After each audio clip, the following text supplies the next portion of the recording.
Hello সবাইকে আসসালামু আলাইকুম। ওয়েলকাম করছি আমার ব্লগ পেজ এজাজ লাইফস্টাইলে। আশা করি সবাই ভালো আছেন। আমি আলহামদুলিল্লাহ অনেক ভালো আছি। সবার রোজার মাস কেমন যাচ্ছে অবশ্যই আমাকে কমেন্ট বক্সে জানাতে ভুলবেন না। যাই হোক, সবাইকে ওয়েলকাম করছি আজকে আমার রামাদান রেসিপি সিরিজের অষ্টম পর্ব। আজকে মূলত আম্মু বিরিয়ানি রান্না করছিল আমাদের ইফতারের জন্য, তো সেটারই একটা রেসিপি বা ছোট্ট একটা ভিডিও আপনাদের সাথে শেয়ার করব। আশা করছি আপনাদের ভালো লাগবে। তো এখানে প্রথমে আম্মু যে আলুগুলো ছিল সেখানে একটু লবণ আর একটু হলুদ দিয়ে আলুগুলোকে একটু ভালো করে ভেজে নিচ্ছিল।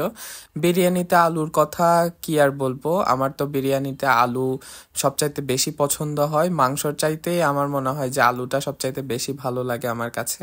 আপনাদের কার কার এরকম মাংসর চাইতে বিরিয়ানির আলুর প্রতি একটা ভালো ফ্যাসিনেশন কাজ করে আমার মতো, অবশ্যই আমাকে কমেন্ট বক্সে জানাবেন একটু কষ্ট করে। তারপর আম্মু এখানে কিছু পরিমাণে বেরেস্তা ভেজে রেখে দিল যাতে করে উপরে গার্নিশিং করার সময় কাজে লাগে।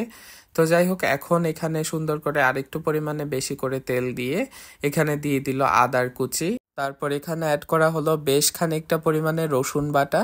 তারপর এখানে অ্যাড করা হলো বেশ খানিকটা পরিমাণে পেঁয়াজ বাটা। তো এখানে প্রায় অনেকটা পরিমাণেই রসুন বাটা আর পেঁয়াজ বাটাটা ব্যবহার করা হয়েছে। তারপরে মূলত আম্মু এখানে অ্যাড করে দিল জায়ফল আর জয়িত্রী বাটা। তারপর আম্মু এখানে অ্যাড করে দিল অনেকটা পরিমাণে কাজু বাদাম বাটা। তারপর এখানে একটু জিরা বাটা অ্যাড করা হলো। তো এই তো এখন মিশ্রণটাকে সুন্দর করে একটু ভালোভাবে নেড়ে চেড়ে নেওয়া হচ্ছিল। তারপর মূলত আম্মু এখানে সব ধরনের গোটা গরম মশলা ব্যবহার করলো। এখানে ছিল এলাচ, দারচিনি, তেজপাতা, লং, তারপরে হলো গোলমরিচ, এগুলো সবগুলো দিয়ে এটাকে সুন্দর করে একটু ভালোভাবে নেড়ে চেড়ে মশলাটাকে ভালো করে কষে নেওয়া হচ্ছিল। তো যাই হোক, অল্প একটু যখন কষে আসলো তারপর এখানে অ্যাড করে দেওয়া হলো পরিমাণ মতো হলুদের গুঁড়া। তারপরে এখানে অ্যাড করা হলো জিরা ধনিয়া গুঁড়া। এখানে প্রায় আম্মু অনেকটা প্রায় 3 চামচ পরিমাণ জিরা ধনিয়া গুঁড়া দিয়েছিল।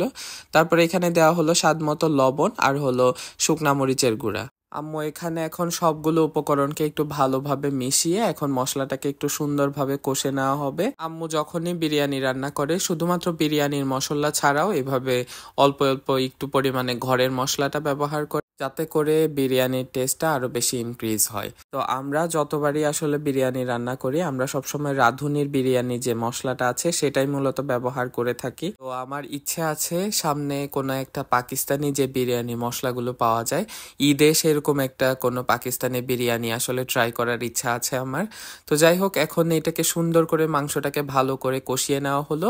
তারপরে এটাকে সুন্দর করে একটু দমে দেওয়া হলো। তো যখন মশলাটা একটু ভালোভাবে কষে আসলো তখন এখানে যে ভেজে রাখা আলুগুলো ছিল সেগুলো সুন্দর করে মিক্স করে দেওয়া হলো।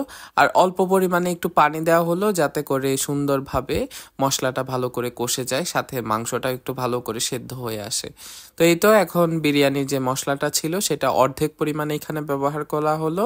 বাকি অর্ধেকটা মূলত যখন আমরা চালটাকে দেব, চালের সাথে মূলত বাকি অর্ধেক বিরিয়ানির যে মশলাটা আছে সেটাকে মূলত অ্যাড করা হবে। তো এই তো কথা বলতে বলতে মাংসটা কিন্তু ভালোই পরিমাণে সেদ্ধ হয়ে গেছে। এখন এখানে আম্মু সুন্দর করে মাংসগুলোকে একটু আলাদা করে নিচ্ছিল। এখন অ্যাড করা হবে মূলত চালটাকে আম্মু এখানে ভালোভাবে ধুয়ে আগে থেকে মূলত ঝরিয়ে রেখেছিল পানিটাকে।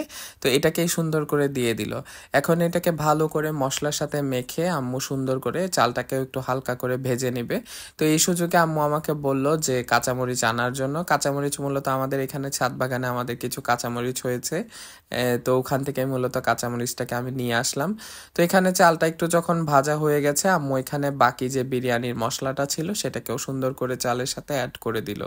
তো এখন এটাকে ভালো করে নেড়ে চেড়ে এখানে পরিমাণ মতো পানি ব্যবহার করতে হবে। তো আম্মু যেটা বলেছিল সেটা হলো যে যতটুকু পরিমাণ চাল এখানে ব্যবহার করা হয়েছে তার প্রায় দ্বিগুণ পরিমাণ পানি এখানে ব্যবহার করা হয়েছে। তো এই তো তারপরে কাঁচামরিচটাও দিয়ে দিল আম্মু আস্ত পরিমাণে। তো এটাকে একটু ভালো করে দমে বসিয়ে একটু পানিটাকে ভালো করে শুকিয়ে নিয়ে আসলেই মূলত আজকে আমাদের বিরিয়ানিটা রেডি। এই তো দেখেন কি পরিমাণে ঝরঝরে হয়েছে আম্মুর আজকের বিরিয়ানিটা, আর দেখতেও কালারটা কিন্তু অসম্ভব পরিমাণে সুন্দর হয়েছে। আর এটা টেস্টের কথা যদি বলি, এটা খেতেও কিন্তু অসম্ভব পরিমাণে মজা হয়েছে। তো আপনারা ইফতারিতে এখনো পর্যন্ত বিরিয়ানি সার্ভ করেছেন কিনা অবশ্যই আমাকে কমেন্ট করে কিন্তু জানাতে ভুলবেন না। তো যাই হোক, আমার আজকের রেসিপিটা আপনাদের কেমন লাগলো অবশ্যই আমাকে কমেন্ট বক্সে জানাবেন। আর আমার ভিডিওটা যদি ভালো লেগে থাকে অবশ্যই আমার পেজে একটা ফলো দিয়ে দিবেন। আর যদি ইউটিউব থেকে দেখে থাকেন অবশ্যই আমার চ্যানেলটা একটু সাবস্ক্রাইব করে দিবেন। তো সবার সাথে দেখা হচ্ছে আমার পরবর্তী ভিডিওতে। সবাই ভালো থাকবেন। আল্লাহ হাফেজ।